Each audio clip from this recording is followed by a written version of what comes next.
That is not a very smooth and transparent system again,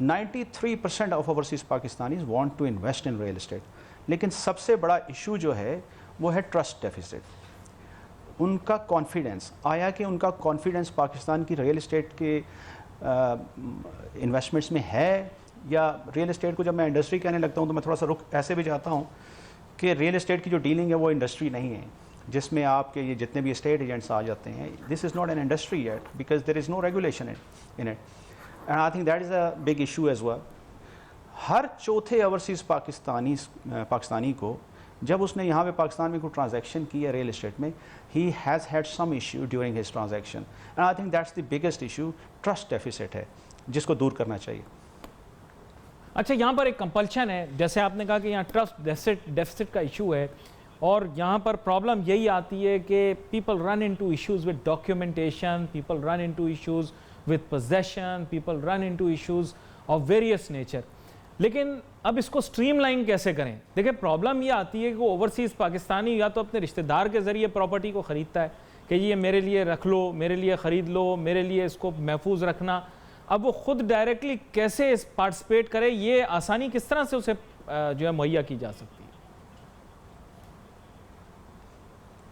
دیکھیں جہاں تک تو ریئل اسٹیٹ انویسٹمنٹ میں ہے, for example if I talk about overseas Pakistanis, اور بہت ایک چل رہا ہے اوورسیز پاکستانیز کے بارے میں کہ 70 سے 80 لاکھ اوورسیز پاکستانیز ہیں, پاکستان میں انویسٹ کریں تو بہت بڑا چینج آ سکتا ہے. And I agree with that, and as I said کہ 93% of them want to invest back in Pakistan. Now I would say there are 4 sectors جہاں پہ وہ انویسٹمنٹ کر سکتے ہیں. ایک تو سب سے بڑا سیکٹر جس میں وہ آلریڈی انویسٹمنٹ کر رہے ہیں, that is real estate. Then the other sector which is کہ یہاں پہ اگر بزنسز شروع ہوں, اوورسیز پاکستانیز انڈسٹری لگائیں اور دوسرے بزنسز میں آئیں. تھرڈ از کہ اگر یہاں پہ اسد عمر صاحب نے ایک دفعہ کہا تھا جی کہ یہاں پہ وہ انویسٹمنٹ بانڈس یعنی کہ some sort of guaranteed returns کے ساتھ لانچ کرنا چاہتے ہیں. And fourth is tourism. یہ وہ 4 سیکٹرز ہیں میرے لحاظ سے جہاں پہ اوورسیز پاکستانیز اس وقت انویسٹ کر سکتے ہیں. Now if I talk about real estate کے اندر انویسٹمنٹ میں 2 چیزیں ہیں. ایک ہے آپ کی ٹرانزیکشن جہاں پہ آپ ایک ٹرانزیکشن کرتے ہیں, یعنی یہاں پہ پلاٹ یا کوئی پراپرٹی خریدتے ہیں, اور دوسرا ہے جہاں پہ آپ انویسٹ کرتے ہیں کسی پروجیکٹ کے اندر.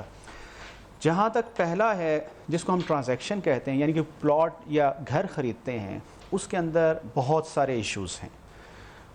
اس میں laws are outdated, transparency نہیں ہے ریئل اسٹیٹ کی ٹرانزیکشن کے دوران, اور لوگوں کو کافی سارے ایشوز آتے ہیں ود ریگارڈس ٹو کہ جی ڈاکیومنٹیشن میں کوئی ایشو آ گیا, پرائس کے لحاظ سے کوئی ایشو آ گیا, یا بعد میں پتہ چلا کہ جو چیز انہوں نے سوچا تھا کہ وہ خرید رہے ہیں وہ ویسی نہیں ہے. On the other hand once they invest into the projects, جو ریئل اسٹیٹ کے پروجیکٹس ہیں, اس کے اندر ایشوز یہ آتے ہیں پاکستان میں کہ timely delivery and quality as it was promised by a developer. Again that is وہ ایک بہت بڑا میں سمجھتا ہوں کہ ایشو ہے جس کے اندر ریگولیشن بھی آ جاتی ہے, جس کے اندر بہت سارے اور پرابلمز آتے ہیں. ایک طرف سے تو ریگولیٹنگ اتھارٹیز ہیں جنہوں نے ریگولیٹ کرنا ہوتا ہے, اور دوسری طرف سے ڈیولپرز ہیں جن کے اپنے بہت سارے کنسرنس ہیں. تو there are a lot of things which need I think a complete transformation in the real estate complete overhauling required ہے. یہاں پہ complete transformation کی requirement ہے. مجھے ایک چھوٹی سی بریک لینی ہے, بریک کے بعد میں واپس آؤں گا. تو یہ 3 ایریاز جو آپ نے ہائی لائٹ کیے ہیں, میں کوشش کروں گا ان کو بھی آگے لے کر چلیں. ایک تو بزنسز کے اندر ڈائریکٹ انویسٹمنٹ بانڈز اور ٹورزم کا آپ نے ذکر کر دیا. مختصراً میں چاہوں گا کہ اس بارے میں بھی بات ہو. Let's take a short break.